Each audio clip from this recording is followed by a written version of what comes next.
Here to discuss this issue further is former Department of Homeland Security Acting Secretary and now Heritage Foundation visiting fellow Chad Wolf. Thank you for joining us. It's good to be on. Thank you for having me.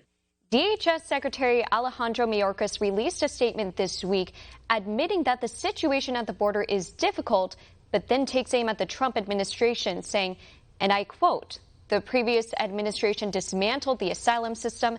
The system was gutted, facilities were closed, and they cruelly expelled young children into the hands of traffickers."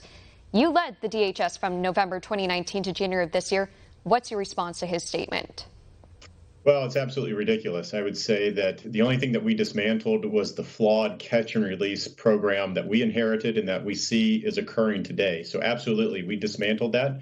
Instead, we put in immigration consequences for those that cross the border illegally while still allowing due process and the right to claim asylum.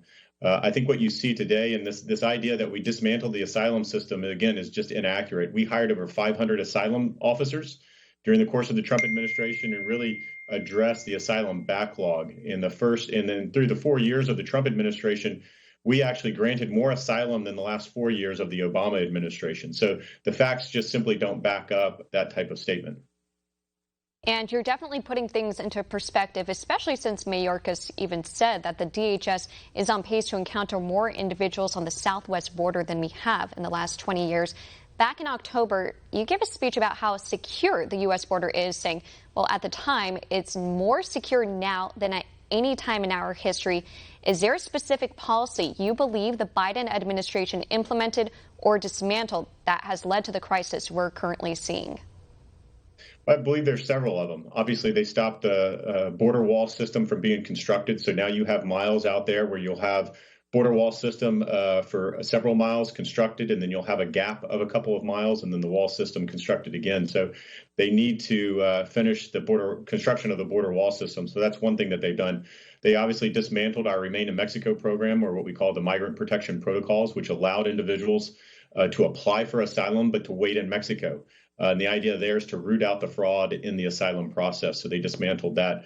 They canceled international agreements that we had with the Northern Triangle countries so that individuals could seek protections closer to their home countries. Those were working as well as a number of others that I could go through. So absolutely, they've taken proactive steps since Inauguration Day to dismantle the effective network of policies and procedures that we had constructed over the last 4 years that had gotten the border to a reasonable place so that Border Patrol and others weren't overwhelmed, I would add, during a COVID environment. And we see that has been completely dismantled, and it's leading to the crisis that we have today.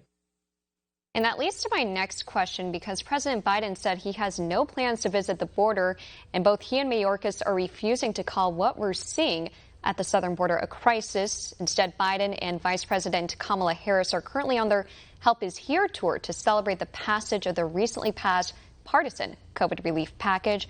What does this say about Biden's priorities? Well, absolutely. I think they need to be talking about this almost every day. They need to be very upfront with the American people about what's going on there. My next question for you is the biggest sort of gotcha we hear from Democrats or from the left, rather, is that Republicans can't be pro-life in their argument against immigrant children, or they say that, rather, you can't be pro-life. What's your response to this sort of argument where they say that how can Republicans be pro-life if they're against illegal immigration? I think what this comes down to is a humane policy. And so this idea of encouraging parents, encouraging those in the Central American countries to send their children to the U.S. on a very dangerous journey, put them in the hands of smugglers and traffickers and cartels is a very inhumane policy. And so that's what we are trying to address, is making sure that they can seek protections if they are really in fear of their lives closer to their homes there in Central America, providing the resources to be productive there in Central America versus making that very dangerous journey where we know a lot of children are abused, raped, and worse throughout that journey. So what we're trying to do is we're actually trying to stop that. And unfortunately, what we hear from the Biden administration today is they are actually encouraging that. You mentioned the DHS secretary. He testified yesterday that if parents send their children to the U.S., they will not be expelled. So that is a message. You are advertising to parents all over the world, if you get your child to the border, they will stay here in the United States. And so that is a pull factor. You have now advertised to the world, here's what you need to do to get your child across that border. And so it's a very dangerous message that they're sending. I would say it's a very inhumane message. And we want to make sure that these children and these families stay together in Central America. Those that are really fearing for their lives can seek protection closer to their home, and then we can provide that protection. And lastly, I want to ask, House GOP leader Kevin McCarthy led a congressional delegation to the southern border this week, while Senator Rick Scott proposed legislation to normalize the immigration status of DACA recipients in exchange for funding for a wall at the southern border. What do you believe is the best way to solve this issue, and do you think there's a way to get Democrats on board?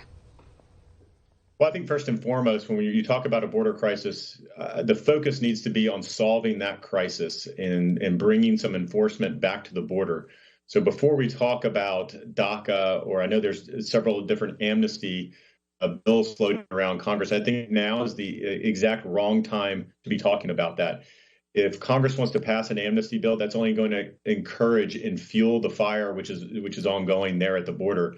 Now is not the time to talk about amnesty. Now is the time to talk about how do we get this crisis under control? How do we bring some enforcement back to that border so that they know, so that cartels and smugglers know that the border is not open, so that they stop sending these floods of individuals to the border. In some cases, they're showing up in the hundreds of individuals showing up all at one time. We need to get that under control first, and then address some of the long-term challenges we have to the immigration system. Again, former acting DHS Secretary and Heritage Foundation visiting fellow Chad Wolf, thank you again for your time. All right, thank you. Thanks for watching the Heritage Foundation's YouTube channel. With more than 500,000 members, we are the nation's largest conservative research and education institution.